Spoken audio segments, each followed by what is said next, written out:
sois-tu, le Saint d'Israël. Père, tu es la parole et nous bénissons encore ton nom. Merci par cette parole que tu vas nous délivrer, par cette parole que tu vas nous justifier, par cette parole que tu vas nous glorifier. C'est pourquoi, Papa, nous te disons merci et nous te cédons maintenant la place.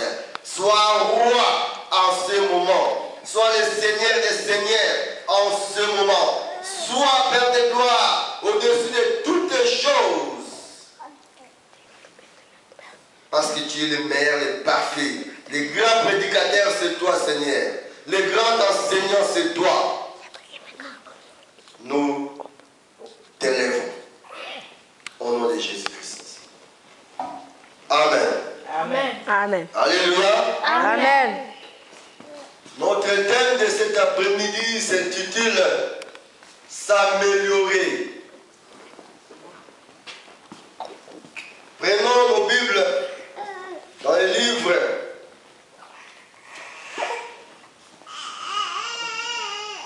J'ai mis deux églises. Ici, nous avons l'église des Corinthiens. Et ici, nous avons l'église des Thessaloniciens. Alléluia. Amen. Donc, nous commençons d'abord à lire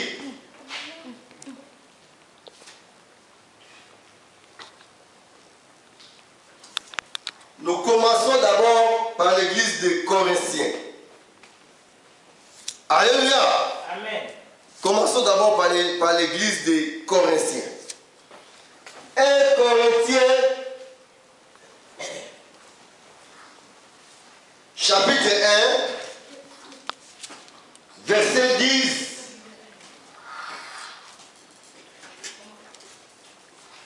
à 13. Alléluia. Amen.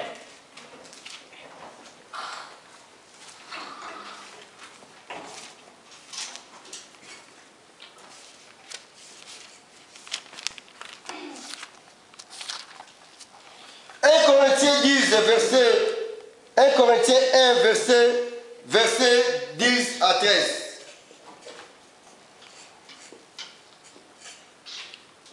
Je lis au nom du Seigneur Jésus.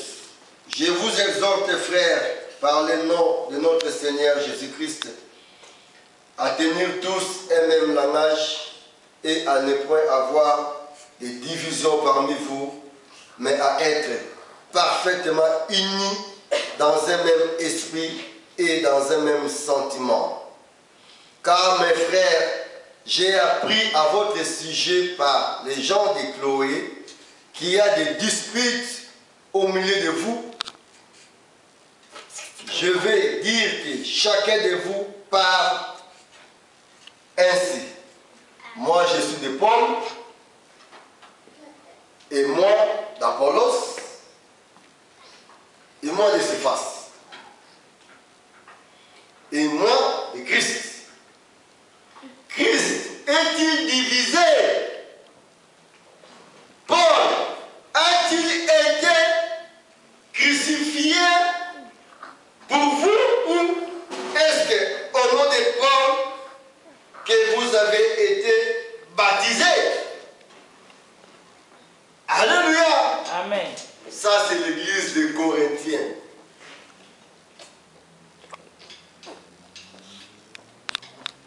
L'église des Corinthiens. On nous dit dans l'église des Corinthiens, il y a des divisions, il y a des disputes, il y a des séparations.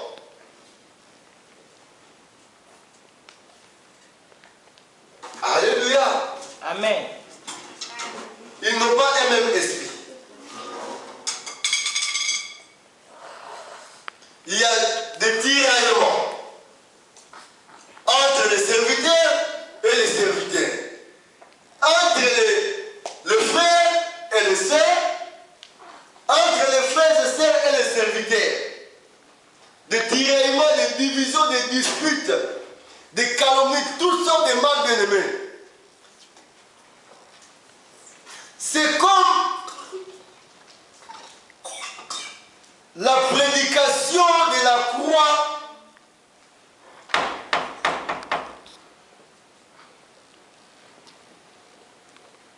ne se prêche pas dans cette église. Il n'y a pas de l'amélioration. Les gens ne s'améliorent pas, bien aimés. Ici, il n'y a pas l'amélioration. Les serviteurs se comportent comme des païens, comme des frères et des sœurs. Et les frères et les sœurs se comportent comme ils ne reçoivent pas la parole. Bien-aimés, avant de développer, nous allons d'abord commencer, nous allons encore lire 1 Thessaloniciens 1, 5 à 10, et puis nous allons développer. Alléluia. Amen.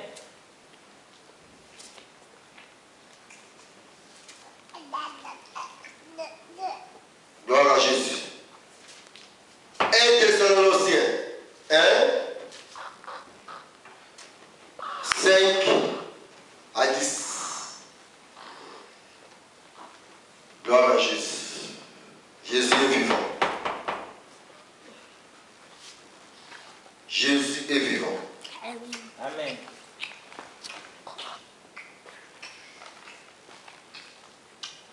Nous savons, frères bien-aimés de Dieu, que vous avez été élus.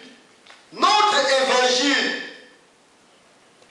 ne vous ayant pas été prêché en parole seulement, mais avec puissance, avec l'Esprit Saint et avec une pleine persuasion, car vous n'ignorez pas que nous nous sommes montrés ainsi parmi vous à cause de vous. Et vous-même, vous avez été mes imitateurs et ceux du Seigneur, en recevant la parole au milieu de beaucoup de tribulations, avec la joie du Saint-Esprit, en sorte que vous êtes devenus un modèle pour tous les croyants de la Macédoine et de l'Achaïe. Non seulement, en effet, la parole du Seigneur a retenti de chez vous dans la foi en Dieu, s'est fait connaître. Non, mais votre foi en Dieu s'est fait connaître en tout lieu de telle manière que nous n'avons pas besoin d'en parler, car on rencontre à notre sujet quel accès nous avons eu auprès de vous et comment vous vous êtes convertis à Dieu en abandonnant les idoles pour servir le Dieu vivant et vrai et pour attendre des cieux son Fils qu'il a ressuscité des morts, Jésus, qui nous délivre de la colère à venir. Alléluia. Amen. Bien-aimé, je recommence à partir du verset 7.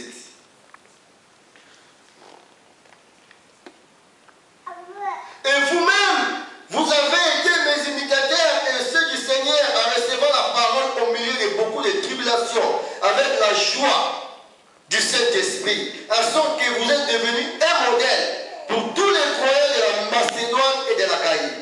Non seulement, en effet, la parole du Seigneur a retenti de chez vous dans la Macédoine et dans l'Achaïe, mais votre foi en Dieu s'est fait connaître en tout lieu, de telle manière que nous n'avons pas besoin d'en parler, car on rencontre à notre sujet quel accès nous avons eu auprès de vous, comment vous vous êtes convertis à Dieu en abandonnant les idoles pour servir le Dieu vivant et vrai, et pour entendre des cieux son Fils qu'il a ressuscité des morts, Jésus, qui nous délivre de la colère à venir. Alléluia. Amen. Gloire à Jésus. Bien-aimé, l'église des Thessaloniciens, c'est une église qu'on nous dit qui qui avait des résultats. L'église des Thessaloniciens qu'on nous parle ici, il y en a encore aujourd'hui, l'église des Thessaloniciens, ici sur la terre. Il y a encore l'église des Corinthiens, ici sur la terre, en Europe, en Afrique, en Asie, en Amérique, partout. L'église des Thessaloniciens, une église qui avait des gens qui pratiquaient des idoles. Il y avait des gens qui n'étaient pas convertis, qui faisaient n'importe quoi. Mais après l'arrivée des hommes de Dieu qui prêchaient et qui enseignaient de temps à autre, bien aimé, apôtre Paul ici nous rend compte qu'il y avait des résultats, il y avait de l'amélioration. Les gens, ils sont améliorés.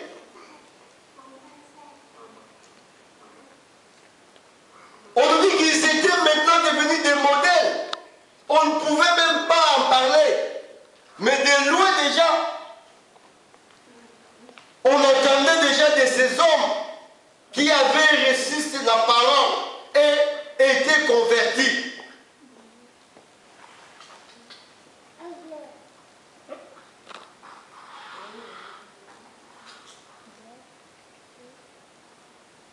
Il y a encore l'église des Thessaloniciens aujourd'hui, bien aimé.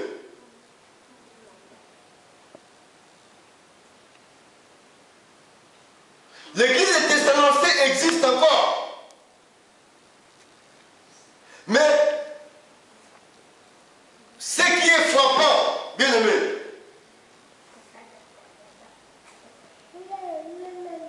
quand un serviteur passe dans une église, s'il prêche ou il enseigne l'évangile, bien aimé, si cet évangile a des résultats, cela fait un grand plaisir à l'homme de Dieu et à Dieu qui est dans le ciel. Amen. Mais c'est triste quand un homme de Dieu passe dans une église, il enseigne et il prêche, il n'y a pas de résultats. Des gens ne veulent pas changer. Ils reçoivent la parole comme s'ils ne la reçoivent pas. C'est ce que nous voyons aujourd'hui.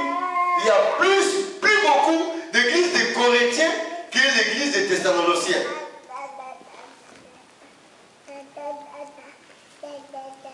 On dit dans cette église, les gens avaient un même esprit, un même langage. C'était une église vraiment digne de Jésus-Christ, qui représentait le corps de Jésus-Christ, bien-aimé.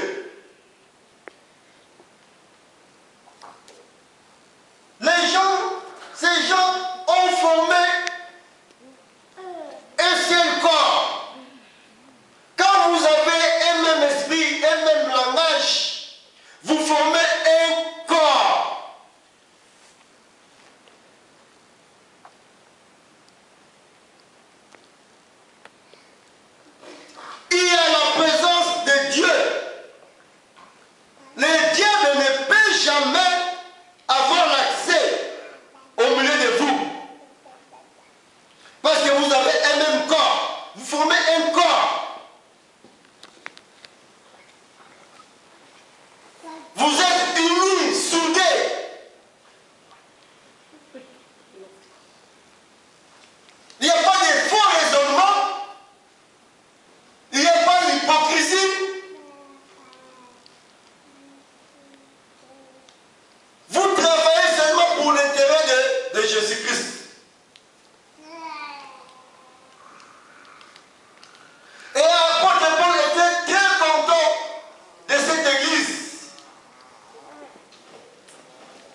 il y a des impolis,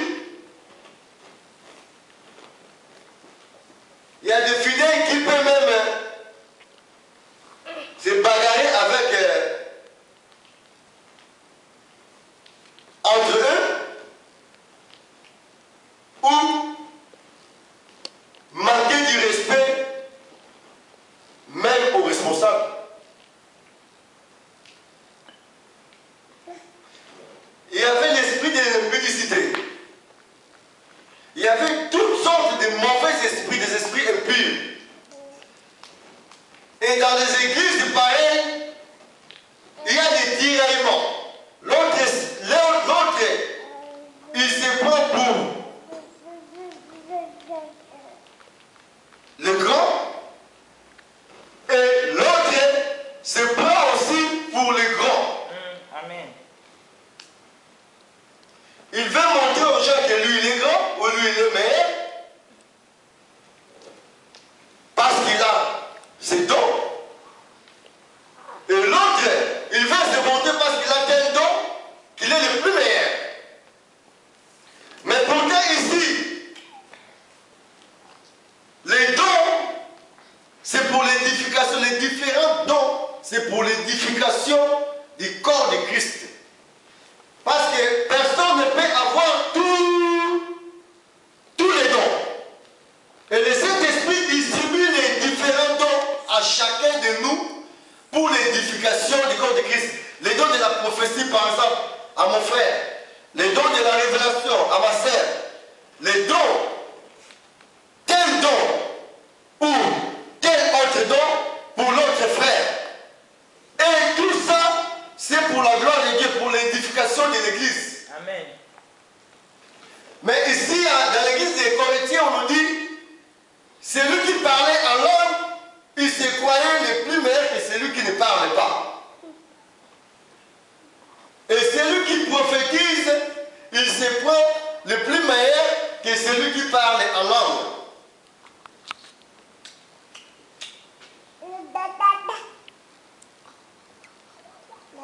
Alléluia. Amen. Et dans cette même église, il y a 2 ou 3 pasteurs, un groupe sont derrière l'autre pasteur là. Un autre groupe, ils sont des fans de pasteur Jean par exemple. Amen. Et il y a un autre groupe, ils sont derrière le pasteur Philippe. Et un autre groupe sont derrière pasteur André. Si pasteur André, il est à la prédication, vous allez voir que son groupe seulement qu'il appuie. Donc, dans cette église, il y avait des divisions. L'esprit de la division, bien aimé. Est-ce que là où il y a l'esprit de la division, il n'y a pas l'esprit de Dieu? C'est le diable. Parce que si vous divisez déjà, Christ n'est pas divisé.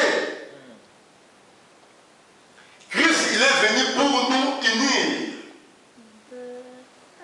Il est venu pour nous racheter, pour racheter tout le monde, toute l'humanité, sans exception, sans race. Toutes les races, toutes les nations, tous les peuples. Christ n'était pas un diviseur. Christ n'était pas un profiteur. Mais Christ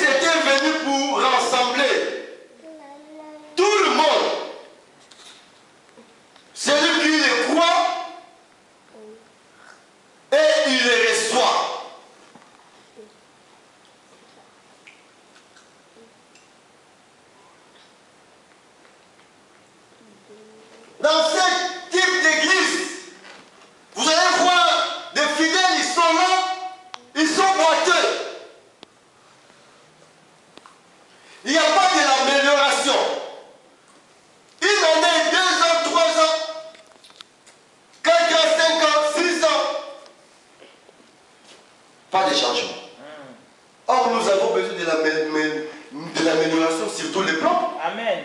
Sur le plan spirituel, même dans la vie quotidienne. Nous avons besoin de l'amélioration. C'est vrai. Donc, quand il n'y a pas l'amélioration, il n'y a pas de résultat. Amen. Alléluia. Amen. Quand il n'y a pas d'amélioration, il n'y a pas de résultat. Quand il y a l'amélioration, là il y a de bons résultats.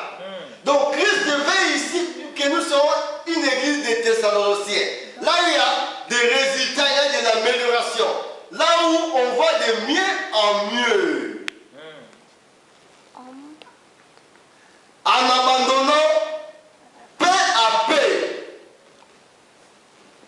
le péché. Si tu avais 10 péchés, aujourd'hui, quand tu reçois Christ ou quand tu vas à l'église, tu es assis dans une église, que tu vas mieux en mieux. Alléluia. Amen. Si tu avais 10 péchés, et quand tu reçois Christ, et que tu es assis dans une église, aujourd'hui tu avais 10 péchés, demain 8. Après-demain, 7. Après-demain, 6. Donc tu vas de mieux en mieux. Il faut que ta vie chrétienne va de mieux en mieux. Bien-aimé, même, bien-aimé, je te dis que si tu embrasses une vie chrétienne, si tu reçois Christ comme Seigneur et Jésus, si tu reçois la parole, bien-aimé, je te dis que c'est un combat que tu déclares. C'est pas facile.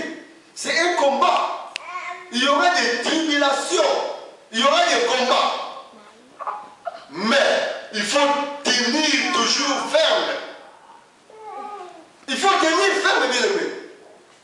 Satan ne va pas te laisser calme. Alléluia. Tu auras des combats. Des différents sortes de combats, de la tribulation, des tentations. Tu auras des tentations et tentations, bien-aimé.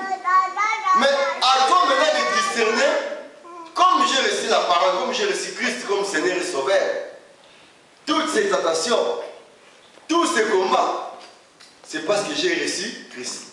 Si Christ a été combattu, si Christ a été tenté, moi aussi comme je reçois Christ, je serai tenté, je serai combattu. Mais Christ à la fin, qu'est-ce qui était-il arrivé? Il était plus que vainqueur.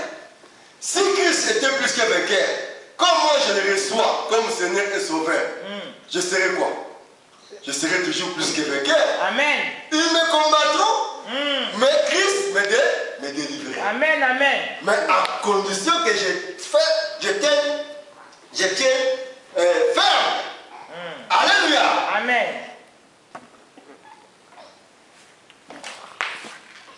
Recevoir la parole. C'est pas facile. Il y aura de l'affliction, de la tribulation. Mais tiens-toi ferme.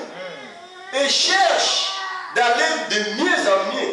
Ôte la futilité au milieu de toi. Ce qui tue aujourd'hui les chrétiens, c'est parce qu'ils s'occupent beaucoup de la futilité. C'est la vérité.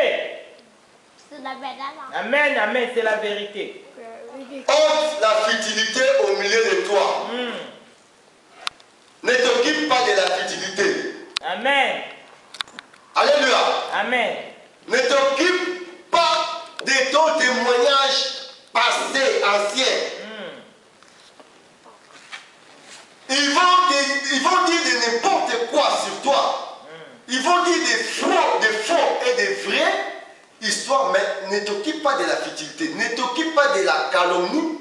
Ne t'occupe pas